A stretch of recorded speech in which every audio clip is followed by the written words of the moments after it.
네, 3대 애니메이션 요소라고 제가 포즈, 스페이싱, 트래젝토리를 말씀드렸죠. 이제 트래젝토리 설명을 좀 드리겠습니다. 이런 설명을 먼저 해야 이제 패턴 애니메이션 들어갈 때 좀 파악되는 것들이 많기 때문에 천천히 진행하고 있습니다. 중요하죠. 자, 일단 바이패드 바로 빠르게 하나 만들어 볼게요. 자, 그 트래젝토리가 뭐냐면 일단 2017 버전 이후부터는 3D Max 2017 버전 이후부터는 모션 패스라고 이름이 바뀌었어요. 근데 바이패드 안에서는 여전히 트래젝토리라는 이름으로 쓰이고 있습니다. 예를 들면 우리가 박스를 하나 만들고 얘를 애니메이션 시켜보자고요. 애니메이션 대충. 자, 이렇게 그러면 얘가 일로 갔다가 이런 애니메이션이 만들어졌죠. 뭐 좀 이상하지만 이상한 이유는 요 그래프 때문이죠. 네, 그래프를 좀 다루면 좀 다룰까요? 그래프가 올수록 점점 느려지는 거. 네네. 네, 요거 이쪽으로 올수록 자 이렇게 해볼까요? 자, 그러면 뭐 아까보다는 좀 낫죠. 자, 이 상태에서 컨트롤하고 오브젝트 프로퍼티 컨트롤 우클릭한 겁니다. 보면은 여기에 모션 패스라고 체크한 옵션이 있어요. 얘를 체크해주면 이 박스가 이동하는 경로를 볼 수 있습니다. 이런 식으로. 네, 이게 이제 모션 패스라고 보시면 돼요. 이 모션 패스를 다이렉트로 수정할 수 있습니다. 여기 보시면 커맨드 패널 1, 2, 3, 4 모션 패스 보이죠? 여기서 이제 이 부분들을 이제 선택해가지고 수정을 할 수 있어요. 간단한 수정법은 사실 수정하는 게 중요한 건 아닌데 이왕 들어왔으니 설명을 드리겠습니다. 이 키가 찍혀져 있는 부분 있죠? 이 부분을 박스 일단 치우고 요 부분을 선택하고 여기 보시면 이제 탄젠트라는 부분이 있어요. 여기 보면 브레이크 탄젠트, 유니파이 탄젠트 또는 탄젠트 투 오토 이런 게 있는데 일단 탄젠트를 설정해야 돼요. 그러면 그때부터 이렇게 움직일 수 있거든요. 요렇게 기즈모를 움직여 가지고 위치를 이렇게 바꿀 수 있습니다. 그러면 좀 약간 부드럽게 움직일까요? 네, 이렇게 부드럽게 움직이겠죠. 근데 요거를 설명드리려고 제가 트래젝토리 하고 있는 건 아니고요. 바이패드에도 이런 트래젝토리를 볼 수 있는 기능이 있습니다. 예를 들면 팔을 한번 볼까요? 다시 돌아오고 바이패드 선택하고 팔을 그냥 흔드는 애니메이션을 간단하게 한번 만들어 볼게요. 바이패드 이 피규어 모드 해제하고 자, 저는 단축키가 이미 찍혀져 있기 때문에 네, 이렇게 주겠습니다. 자, 얘는 뒤에 얘는 이렇게 할까요? 그냥 네, 복사 플레이 해볼까요? 키를 복사를 했는데 시프트가 된 것 같아요.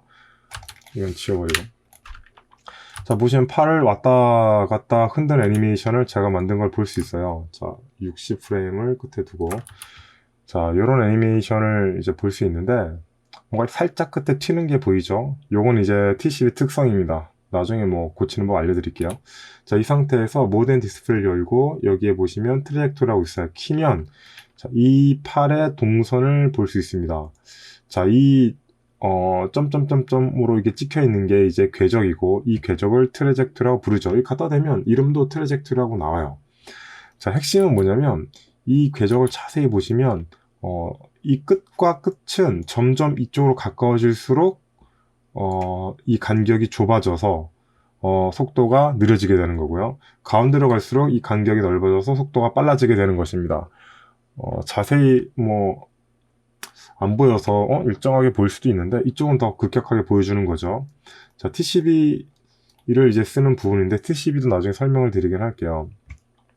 자, 이 녀석은 이제 끝에 보면 모이는 부분이 시작과 끝이 다르죠. 그래서 요 격차에서 튀게 느껴지는 겁니다. TCB 옵션을 고치는 것들은 기본적으로 키 인풋, TCB 이렇게 있어요. 요거는 좀 뭐랄까 일반 마야라던가 일반 오브젝트 애니메이션에서는 이제 오일러 방식의 이제 컨트롤 방식을 쓰는데 이제 바이패드는 이제 TCB죠. 네, 커터니언 방식입니다. 저는 이 방식을 더 좋아해요. 짐벌락도 발생하지 않고 데이터 관리도 손쉽고 그래서 이 방식을 더 선호하게 하는데 대신에 이 TCP 기능을 잘 써야겠죠. 제가 이 부분을 좀 더 극렬하게 보여줄 수 있는 형태로 수치를 좀 바꿔보겠습니다. 얘는 한 50 올릴까요? 그러면 이 빨간 점이 이렇게 모이죠. 이건 뭐 나중에 다시 설명을 자세히 드리겠습니다. 네. 자, 좀 이해하기 쉽게끔 제가 값을 양극단에 끝점을 넣었는데 보시면 네, 확실히 이동 속도에 대한 타이밍 볼 수 있죠. 복사하면 이 60프레임까지의 이 트랙트를 다 보여주기 때문에 이렇게 점이 겹쳐요. 그래서 제대로 알아보기 힘든데, 자, 이런 식으로 이 트랙트의 궤적을 볼 수 있습니다. 제가 이걸 왜 설명드리냐면 다시 원래로 돌려놔야지. 원래 기본값은 0입니다. 0. 50을 준다고 해서 좋은 건 그렇게 없어요. 자, 트랙토리에 대한 기능 설명하려고 잠깐 설명드렸고, 제가 이걸 왜 지금 보여드리고 있냐면, 자, 사람이 팔을 이렇게 흔들잖아요. 그쵸? 마치 추 형태로 이렇게 팔을 흔들게 될 겁니다. 이게 우리가 걸을 때, 앞으로 나갈 때, 마치 그 바늘 추침처럼 이렇게 왔다 갔다 하는 식의 어떤 움직임을 보이잖아요. 그런 것들을 끝에 이렇게 점을 매겼을 때, 이런 홀을 그린다는 거예요. 홀을. 그런데, 인간의 팔동작은 이렇게 단순한 호가 아니에요. 다른 모든 부위가 가만히 있고 팔만 움직인다면 이런 호가 나오겠지만 사람은 모든 관절이 움직일 때 끊임없이 바뀌고 중심이 변경되기 때문에 이 호에서 특정 움직임이 만들어지게 됩니다.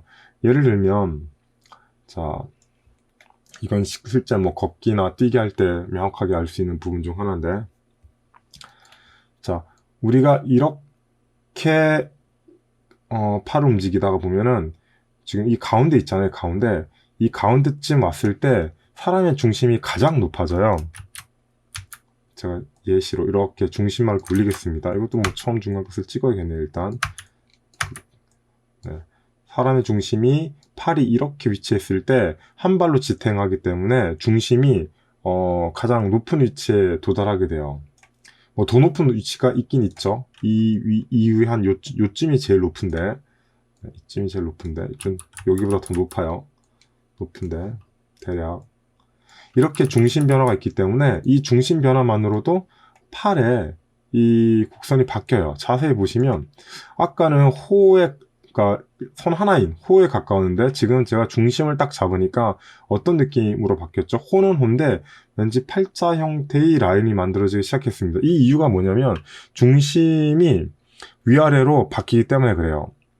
즉 걷기 뛰기 같은 경우에 이제 뭐 땅을 양발에 동시에 디딘 상태 같은 경우는 중심이 낮을 것이고, 그리고 한 발로 지탱한 상태에서는 중심이 당연히 높겠죠. 그런 상태일 때 만들어진 호가 이렇게 바뀐다는 거예요. 그래서 뭐 이런 스파인, 중심의 뭐 회전 또는 이 기울기 이런 거에 따라서 이 호가 계속 다양하게 바뀌게 되는데, 이 호의 특징에 따라서 어떤 그러니까 움직임이 주는 어떤 뉘앙스라던가 또는 느낌이라던가 또는 어떤 표현이 다 달라지게 된다는 거예요.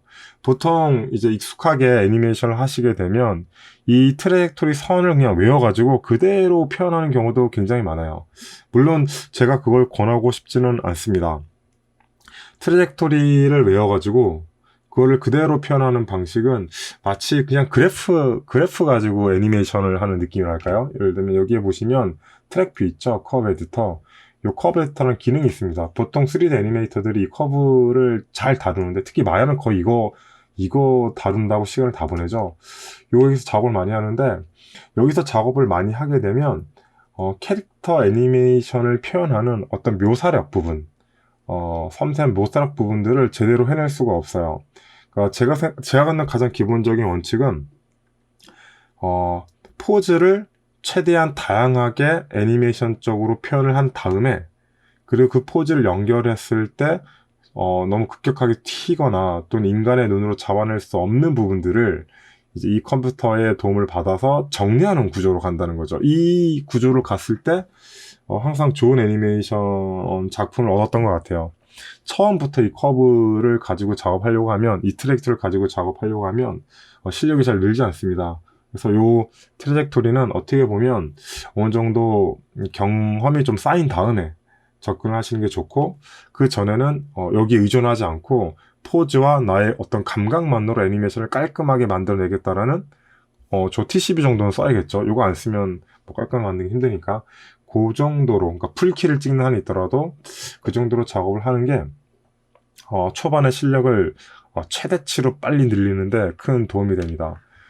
뭐 일단 요게 있다는 거 설명을 드리기 위해서 이 트레젝토리를 한번 꺼내서 보여드린 것이고, 그리고 애니메이션이라는 게 결국 제가 3대 요소라고 말씀드렸잖아요. 결국 이 포즈, 스페이싱, 트레젝토리를 계속 반복하는 과정이라고 보시면 돼요. 일단 컨셉을 정했으면 그 컨셉에 맞게끔 포즈를 만들고, 포즈를 만들었으면 스페이싱을 간격을 맞추고, 스페이싱을 맞췄으면 이제 트레젝토리 정리하는 과정을 이렇게 쭉 가는 거죠.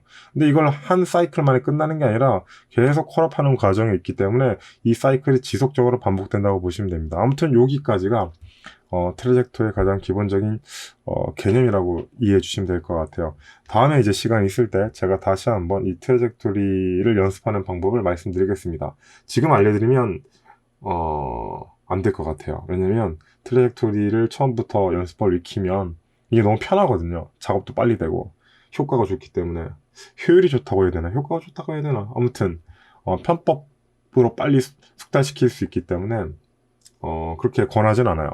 자, 일단 이런 게 있다라고 이해한 상태에서 이제 드디어 아이들 애니메이션을 시작해야겠습니다.